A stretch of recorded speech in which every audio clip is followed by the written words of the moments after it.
is when they leave message for each other. And once you're creating this compassionate moment, a genuine human connection will form. And that leads to inclusive and supportive community. So what is a genuine human connection? It's a vulnerable interactions between two people that they feel heard, seen, and known and valued after the communication. And afterwards, they feel better about themselves and feel better about the world.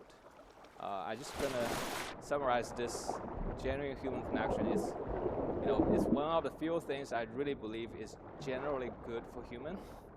And when we created Sky, one of the emotions I really want to evoke is that we are not alone. And I think most of the artists who make art, they want to connect with people through their art. And in this process, if the art connects with them, there's an overwhelming sense of gratitude between the artist and the viewer. And I think this overwhelming gratitude I felt is also inspiring, our creation, and we want to give it back to the players. It's a very healthy cycle of reciprocation. When we launched Sky in 2019, we got a letter within a few months. A 67-year-old grandma from Hawaii who never played games was cried and moved by the game, and she told us, she doesn't want to be alone anymore, and she's still a person of love. And that's the same age as my mother-in-law, who also came from Hawaii.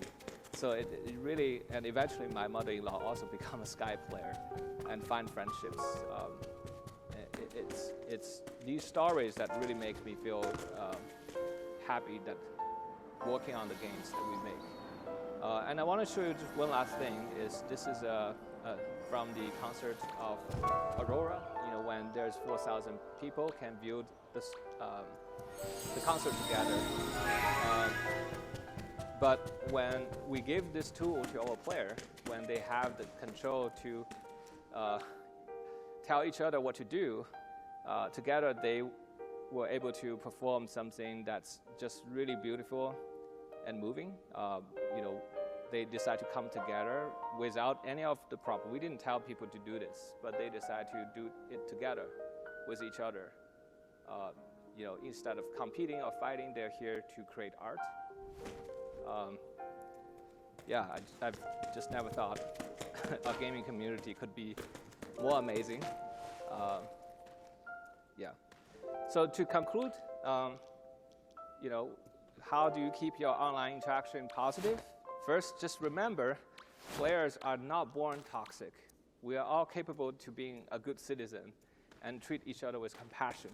So really just focusing on your design to highlight that bright part of humanity. Number two, don't give players social powers. No shotguns for babies, right? They have to earn their trust. And that's how the real society works. And I don't understand why online games don't do that. And number three, if you build a relationship, don't ruin the authenticity with gameplay mechanics. Gamification don't work with relationships. It needs to be genuine. And try to build genuine human connections in your community. It will save lives. And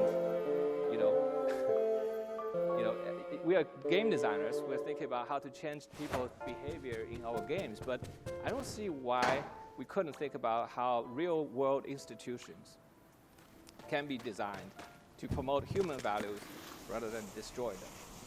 And if you can make it work in the virtual world, I don't see why it wouldn't work in the real life. So TGC, is a company that started 18 years ago, trying to make games to tell heartwarming stories for all ages. But today we have to change it because it's an online game now, right? We have to inspire humans to connect worldwide. Thank you, and we are also hiring. Yeah.